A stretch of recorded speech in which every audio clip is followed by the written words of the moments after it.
প্রিয় শিক্ষার্থী, কেমন আছো তোমরা? আশা করি ভালো আছো, সুস্থ আছো এবং অবশ্যই নিরাপদে আছো।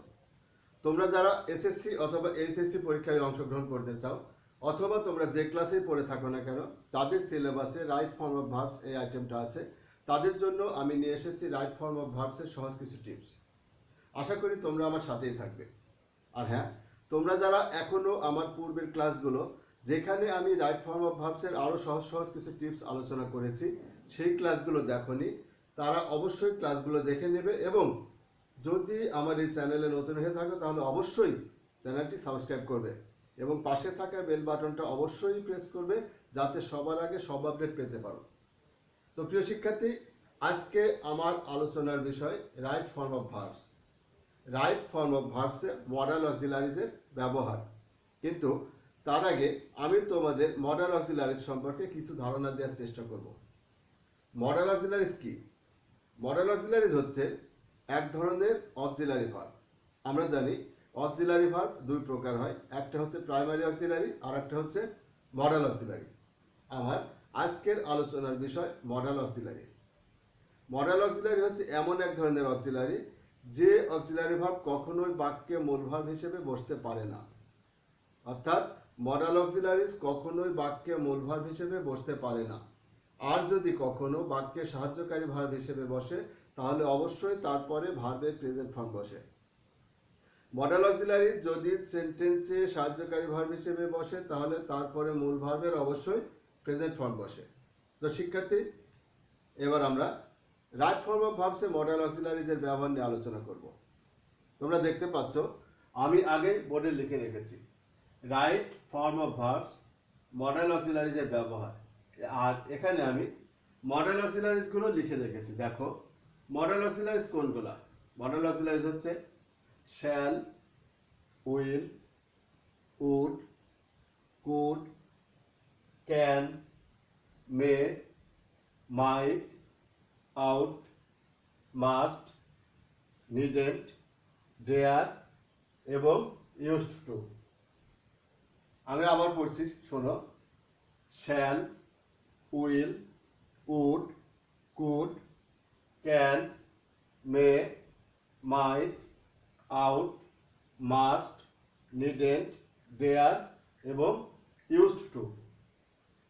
তোমাদের হয়তো কেমন লাগতে পারে যে আমি আসলে এখানে মডেলগুলো উল্টাপাল্টা করে লিখেছি, তাই না?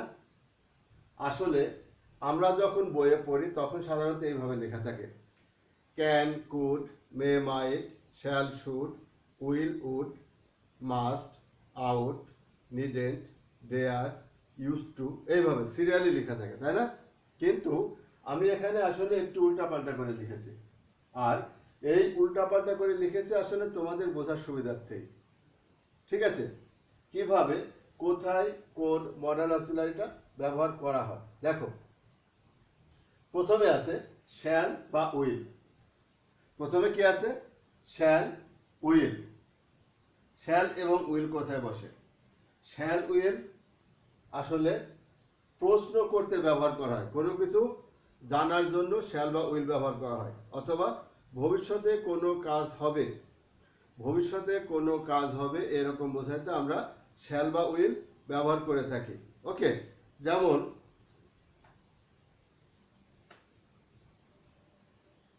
I shall go home tomorrow.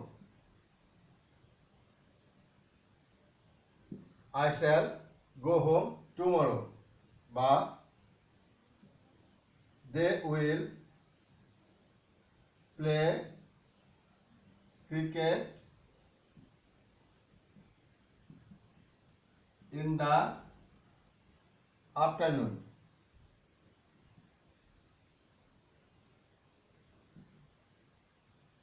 এই দুটো বাক্য দিয়ে আমরা কি দেখতে পাচ্ছি? এই দুটো বাক্য দিয়ে বুঝতে পারছি আসলে ভবিষ্যতে কোনো কাজ সম্পন্ন হবে এরকম বোঝাতে আমরা সাহায্যকারী ভার্ব হিসেবে শ্যাল বা উইল ব্যবহার করে থাকি।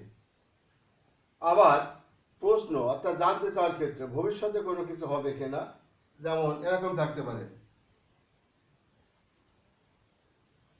Will you go home today, will you go home today. ঠিক আছে, এইসব ক্ষেত্রে আমরা শ্যাল বা উইল ব্যবহার করতে পারি। এবার আসলো উড বা কুড। উড বা কুডের ব্যবহার। উড এবং কুড কোথায় বসে? উড কুড কোথায় বসে? প্রথমত বলি, পোলাইটলি কোনো কিছু রিকোয়েস্ট করতে আমরা বাক্যের শুরুতে উড ব্যবহার করি। পোলাইটলি কোনো কিছু রিকোয়েস্ট করতে বা কোনো কিছু জিজ্ঞেস করার জন্য আমরা বাক্যের শুরুতে উড বা কুড ব্যবহার করি। যেমন সেক্ষেত্রে প্রশ্ন করা বোঝায়। Would you give me your pen? Would you give me your pen? এখানে কি বোঝানো হচ্ছে? এখানে পোলাইটলি জিজ্ঞেস করা হচ্ছে তুমি কি তোমার কলমটা আমাকে দিবে। পোলাইটলি জিজ্ঞেস করা হচ্ছে তুমি কি তোমার কলমটা আমাকে দিবে। ঠিক আছে, তার মানে প্রশ্নের শুরুতে যদি আমরা দেখি উড বা কুড আছে, তাহলে ধরে নেওয়া হয় বিনয়ের সাথে কোনো কিছু জিজ্ঞেস করা। পোলাইটলি কোনো কিছু জিজ্ঞেস করা বোঝাতে আমরা কি করি? বাক্যের শুরুতে উড বা কুড ব্যবহার করি। আমি আবার বলছি, পোলাইটলি কোনো কিছু জিজ্ঞেস করা বোঝাতে আমরা বাক্যের শুরুতে উড অথবা কুড ব্যবহার করি। আর কোথায় উড এবং কুড ব্যবহার করা হয়? তোমরা দেখো, উড কুড, উড দিয়ে আসলে সম্ভাবনা বোঝানো হয়, আর কুড দিয়ে সামর্থ্য। উড দিয়ে অতীত সম্ভাবনা এবং কুড দিয়ে অতীত সামর্থ্য বোঝায়। কিভাবে?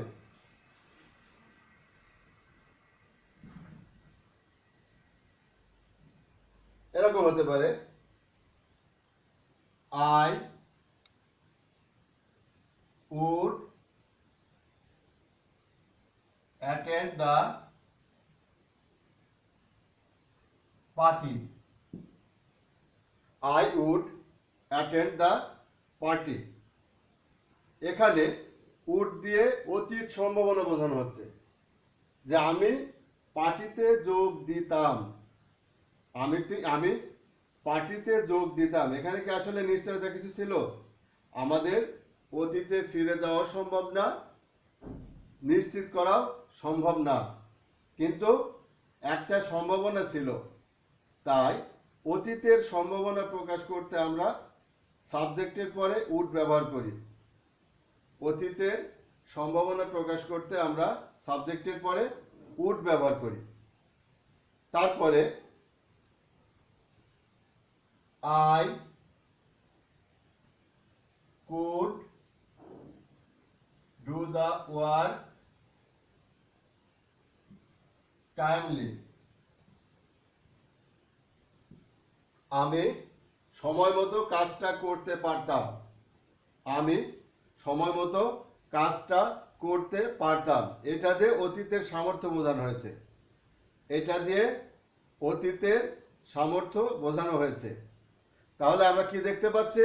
আমরা দেখতে পাচ্ছি বিনয়ের সাথে কোনো কিছু জিজ্ঞেস করা বোঝাতে আমরা বাক্যের শুরুতে উড বা কুড ব্যবহার করি। বিনয়ের সাথে কোনো কিছু জিজ্ঞেস করা বোঝাতে আমরা বাক্যের শুরুতে উড অথবা কুড ব্যবহার করি। সেই ক্ষেত্রে বাক্যটা কি হয়? ইন্টারোগেটিভ সেন্টেন্স হয়। আর অতীত সম্ভাবনা বোঝাতে আমরা সাবজেক্টের পরে উড ব্যবহার করি এবং অতীত সামর্থ্য বোঝাতে আমরা সাবজেক্টের পরে কুড ব্যবহার করি। অতীত সম্ভাবনা বোঝাতে আমরা সাবজেক্টের পরে উড ব্যবহার করি এবং অতীত সামর্থ্য বোঝাতে আমরা সাবজেক্টের পরে কুড ব্যবহার করি। ওকে, এইবারে আলোচনা করি ক্যান। ক্যান আসলে কি? ক্যান দিয়ে আসলে বর্তমান সামর্থ্য বোঝানো হয়।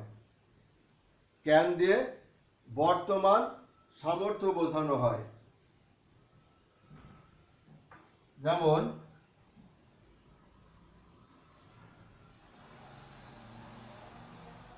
the man is very strong.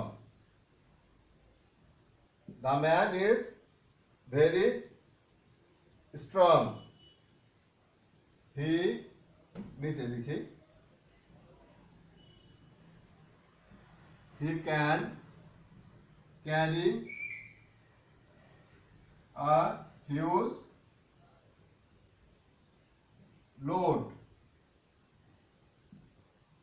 সে অনেক বড় বোঝা নিতে পারে, অনেক বড় বোঝা বহন করতে পারে। এখানে বর্তমান সামর্থ্য বোঝানো হচ্ছে। এখানে বর্তমান সামর্থ্য বোঝানো হচ্ছে। তবে অনেক ক্ষেত্রে আমরা অনুমতি প্রকাশ করতে বা অনুমতি প্রার্থনা করতেও ইন্টারোগেটিভ সেন্টেন্সের শুরুতে ক্যান ব্যবহার করতে পারি। অনেক সময় অনুমতি প্রার্থনা করতে ইন্টারোগেটিভ সেন্টেন্সে শুরুতে ক্যান ব্যবহার করতে পারি। যেমন ক্যান আই হেল্প ইউ? আমি কি আপনাকে সাহায্য করতে পারি? আমি কি আপনাকে সাহায্য করতে পারি? Can I help you? Okay, can I help you. তাহলে ক্যান কোথায় বসে? ক্যান হচ্ছে বর্তমান সামর্থ্য প্রকাশ করতে ব্যবহার করা হয় এবং কিছু কিছু ক্ষেত্রে অনুমতি প্রার্থনা করতেও আমরা ইন্টারোগেটিভ সেন্টেন্সের শুরুতে ক্যান ব্যবহার করতে পারি। ঠিক আছে? তাছাড়া অন্যান্য ক্ষেত্রেও ক্যান ব্যবহার করা যায় প্রশ্ন করার ক্ষেত্রে। যেমন এরকম হতে পারে, can you do the work? তুমি কি কাজটা করতে পারো? Can you do the work? তুমি কি কাজটা করতে পারো? ওকে, তাহলে আমরা ক্যানের ব্যবহারটা শিখলাম। এখন আমি আলোচনা করব মে এবং মাইটের ব্যবহার। মে এবং মাইটের ব্যবহার। অ্যাকচুয়ালি মে এবং মাইট দিয়ে দুটো দিয়ে সম্ভাবনা বোঝানো হয়, কিন্তু অনিশ্চয়তা, সম্ভাবনা আছে কিন্তু অনিশ্চয়তায় বেশি, এরকম অর্থে আমরা মে এবং মাইট ব্যবহার করে থাকি। কিভাবে? দেখো,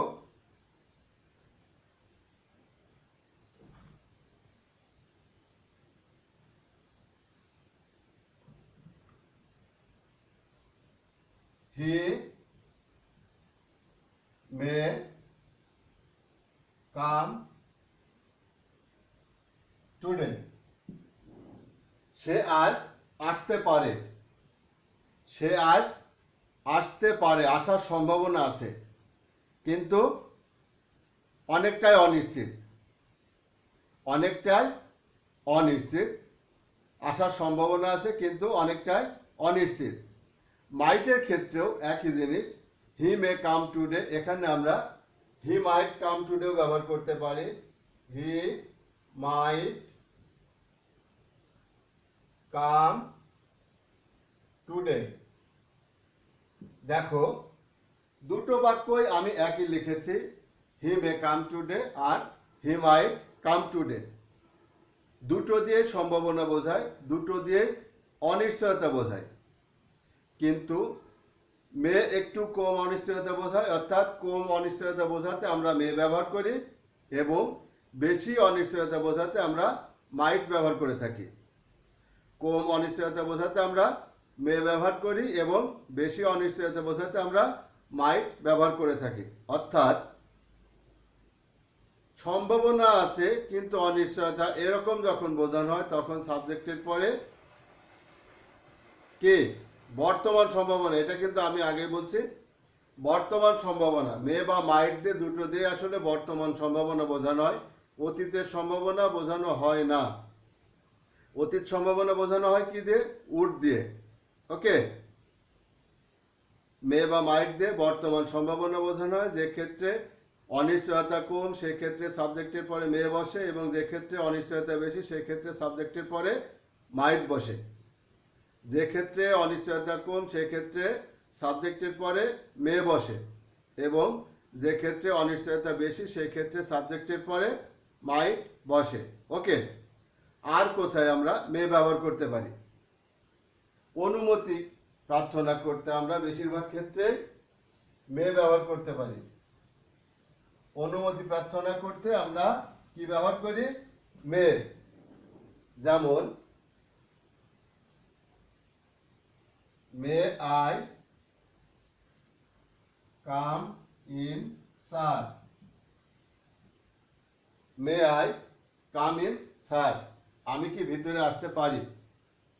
তার মানে হচ্ছে ভিতরে আসার অনুমতি প্রার্থনা করা হচ্ছে, ভিতরে আসার অনুমতি প্রার্থনা করা হচ্ছে। May I come in sir. Okay, ভিতরে আসার অনুমতি প্রার্থনা। তার মানে মে আমরা আরো কোথায় ব্যবহার করতে পারি? অনুমতি প্রার্থনা করতে আমরা বাক্যের শুরুতে ইন্টারোগেটিভ সেন্টেন্সে সাবজেক্টের আগের সাহায্যকারী ভার্ব হিসেবে মে ব্যবহার করতে পারি। অনুমতি প্রার্থনা করতে আমরা ইন্টারোগেটিভ সেন্টেন্সে সাবজেক্টের আগে সাহায্যকারী ভার্ব হিসাবে মে ব্যবহার করতে পারি। ওকে, তারপরে আছে কি? তারপরে আছে হচ্ছে মাইট। মাইট মাইট মাইট কিন্তু আমরা আলোচনা করেছি যে বেশি অনিশ্চয়তা বোঝাতে আমরা সাবজেক্টের পরে মাইট ব্যবহার করি। আর কোথায় মাইট ব্যবহার করা যায়? আর মাইট ব্যবহার করা যায় হচ্ছে পরামর্শ বোঝাতে। পরামর্শ বোঝাতে ইউ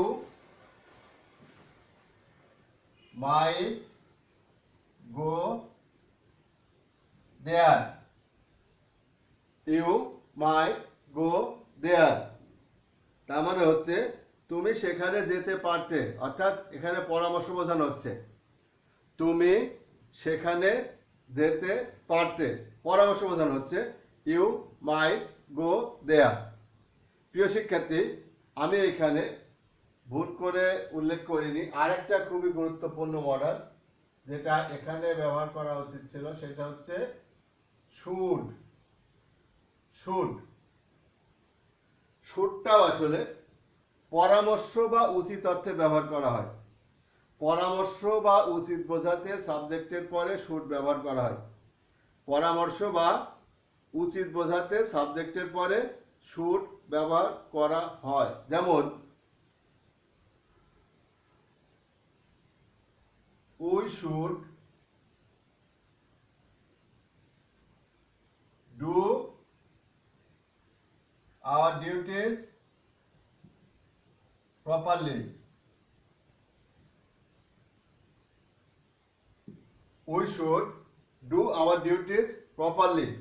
আমাদের কর্তব্য সঠিকভাবে পালন করা উচিত। আমাদের কর্তব্য সঠিকভাবে পালন করা উচিত। বা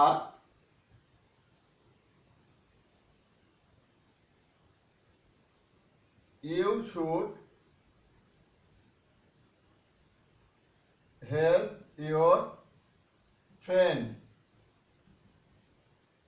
You should help your friend. তার মানে হচ্ছে পরামর্শ, তোমার বন্ধুকে সাহায্য করা উচিত। তোমার বন্ধুকে সাহায্য করা উচিত। ওকে, তার মানে হচ্ছে আমরা পরামর্শ বোঝাতে সাবজেক্টের পরে মাইটও ব্যবহার করতে পারি, আবার শুডও ব্যবহার করতে পারি। তবে আমরা বেশিরভাগ ক্ষেত্রে পরামর্শ বা উচিত অর্থে শুড ব্যবহার করে থাকি। ওকে, এরপরে আছে হচ্ছে আউট। আউট আউট কি? বাধ্যবাধকতা, অব্লিগেশন। আউট হচ্ছে অব্লিগেশন বা বাধ্যবাধকতা। কেমন obligation? Moral obligation. Moral obligation অর্থাৎ নৈতিক বাধ্যবাধকতা বোঝাতে সাবজেক্টের পরে আউট বসে। নৈতিক বাধ্যবাধকতা বোঝাতে সাবজেক্টের পরে আউট বসে। যেমন we ought to obey our parents.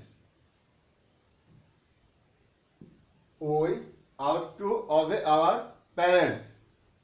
আমাদের পিতামাতার কথা মেনে চলা উচিত।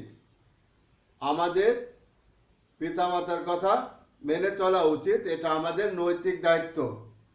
এটা আমাদের নৈতিক দায়িত্ব। তার মানে হচ্ছে নৈতিক দায়িত্ব বা কর্তব্য প্রকাশ করতে আমরা সাবজেক্টের পরে আউট ব্যবহার করে থাকি। নৈতিক দায়িত্ব বা কর্তব্য প্রকাশ করতে আমরা সাবজেক্টের পরে কি ব্যবহার করে থাকি? আউট। ওকে, এরপরে কি আছে? মাস্ট। মাস্ট দিয়ে কি বোঝানো হয়?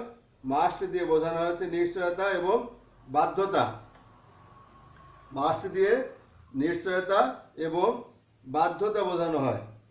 ঠিক আছে, নিশ্চয়তা এবং বাধ্যতা। যেমন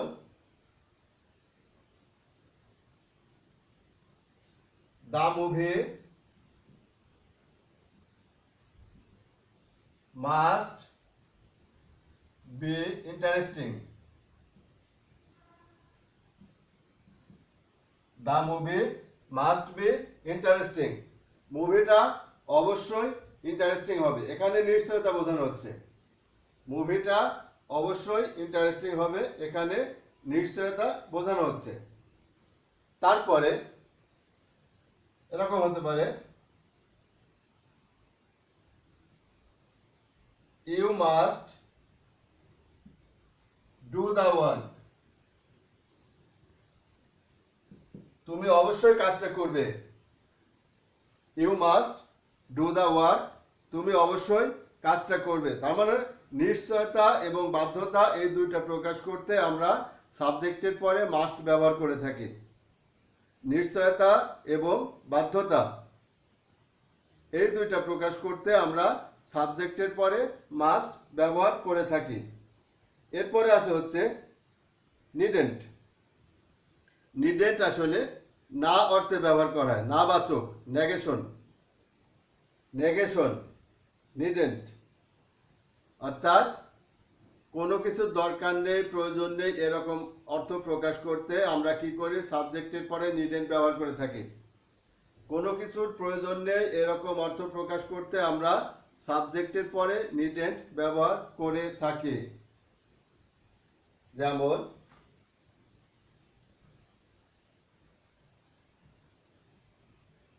I needn't go there. I needn't go there. আমার সেখানে যাওয়ার দরকার নেই। আমার সেখানে যাওয়ার দরকার নেই। তাই প্রিয় শিক্ষার্থী, আমরা কোথায় নিডেন্ট ব্যবহার করব?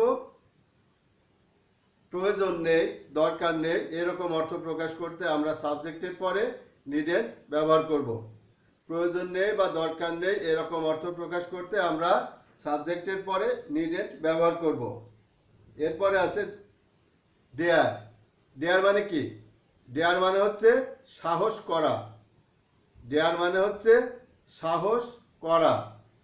Bold assertion. Bold assertion. এখানে দেখো সাহসের সাথে কিছু বলা, অর্থাৎ সাহসের সাথে কিছু বলা বোঝাতে আমরা কি করি? সাবজেক্টের পরে ডেয়ার ব্যবহার করি। ঠিক আছে, সাহসের সাথে কিছু বলা বোঝাতে আমরা সাবজেক্টের পরে ডেয়ার ব্যবহার করে থাকি। যেমন I dare say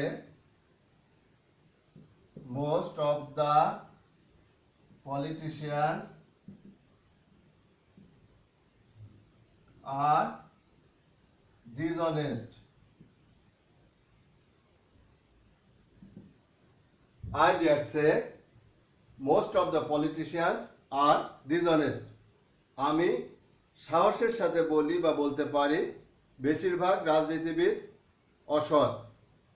আমি সাহসের সাথে বলতে পারি বেশিরভাগ রাজনীতিবিদ অসৎ। অর্থাৎ বোল্ড অ্যাসারশন বোঝাতে আমরা সাবজেক্টের পরে ডেয়ার ব্যবহার করে থাকি। আর কি বাকি আছে? Used to. ইউজড টু মানে কি? অভ্যাস। পাস্ট হ্যাবিচুয়েশন। পাস্ট হ্যাবিচুয়েশন। অতীতের অভ্যাস বোঝাতে আমরা সাবজেক্টের পরে ইউজড টু ব্যবহার করে থাকি। অতীতের অভ্যাস বোঝাতে আমরা সাবজেক্টের পরে ইউজড টু ব্যবহার করে থাকি। কিভাবে?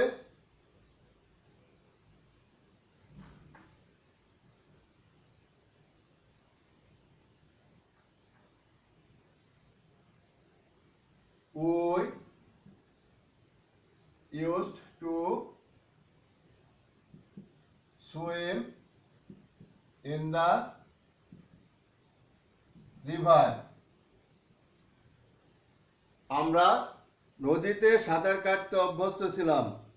আমরা নদীতে সাঁতার কাটতে অভ্যস্ত ছিলাম। এখানে অতীতের অভ্যাস বোঝানো হচ্ছে। এখানে অতীতের অভ্যাস বোঝানো হচ্ছে। তাই অতীতের অভ্যাস বোঝালে আমরা কি করব? সাবজেক্টের পরে ইউজড টু ব্যবহার করব। তো প্রিয় শিক্ষার্থী, এতক্ষণ আমি তোমাদের সামনে কোথায় কোন মডাল অক্সিলারিজ ব্যবহার করা হয় সেটা নিয়ে আলোচনা করেছি। কোথায় কোন মডাল অক্সিলারি ব্যবহার করা হয় সেই বিষয়টা আলোচনা করেছি। আশা করি তোমরা বুঝতে পেরেছো। এখন আমি এই মডাল অক্সিলারিজ কিভাবে রাইট ফর্ম অফ ভার্বে ব্যবহার করা হয় সেই জিনিসটা আলোচনা করব। তোমরা জানো রাইট ফর্ম অফ ভার্বসে অনেক ক্ষেত্রে মডাল অক্সিলারিটা দেয়া থাকতে পারে, আবার অনেক ক্ষেত্রে নাও থাকতে পারে। যদি সাহায্যকারী ভার্ব হিসেবে কিছু দেয়া না থাকে তাহলে আমরা অর্থ অনুসারে মডাল অক্সিলারি ব্যবহার করব এবং তারপরে অবশ্যই ভার্বের প্রেজেন্ট ফর্ম ব্যবহার করব। আর যদি মডাল অক্সিলারি দেয়া থাকে তাহলে মডাল অক্সিলারির পরে ভার্বের প্রেজেন্ট ফর্ম ব্যবহার করতে হবে। তবে হ্যাঁ, অবশ্যই তার আগে খেয়াল করতে হবে ওইটা অ্যাক্টিভ ভয়েসে আছে না প্যাসিভ ভয়েসে আছে। অ্যাক্টিভ ভয়েসে আছে নাকি প্যাসিভ ভয়েসে আছে। তার কারণ আমরা জানি অ্যাক্টিভ ভয়েসে মডাল অক্সিলারির পরে সবসময় ভার্বের প্রেজেন্ট ফর্ম বসে। অ্যাক্টিভ ভয়েসে মডাল অক্সিলারি অর্থাৎ can, could, may, might, shall, should, will, would, must, ought to ইত্যাদির পরে কি বসে? ভার্বের প্রেজেন্ট ফর্ম বসে। কিন্তু যদি প্যাসিভ ভয়েস থাকে তাহলে কি হয়? মডালের পরে একটা বি ব্যবহার করতে হয় এবং মূল ভার্বের পাস্ট পার্টিসিপল ব্যবহার করতে হয়। যদি প্যাসিভ ভয়েসে থাকে তাহলে কি করতে হয়? মডালের পরে একটা বি ব্যবহার করতে হয় এবং ভার্বের পাস্ট পার্টিসিপল ব্যবহার করতে হয়। তার মানে কি? আমি প্রেজেন্ট ফর্ম ব্যবহার করব না বি প্লাস পাস্ট পার্টিসিপল ব্যবহার করব সেটার জন্য আগে দেখতে হবে ওই বাক্যটা অ্যাক্টিভ ভয়েসে আছে নাকি প্যাসিভ ভয়েসে আছে। আমি আবার বলছি, আমি সরাসরি মডেলের পরে ভার্বের প্রেজেন্ট ফর্ম ব্যবহার করব নাকি বি প্লাস ভার্বের পাস্ট পার্টিসিপল ফর্ম ব্যবহার করব সেটা নির্ভর করবে কিসের উপরে? ওই ভার্বটা অ্যাক্টিভ ভয়েসে আছে না প্যাসিভ ভয়েসে আছে সেটার উপরে। তাই আগে আমাদের সাবজেক্ট এবং ভার্বকে কম্পেয়ার করে দেখতে হবে ভার্বের কাজ সাবজেক্ট করতে পারে কিনা।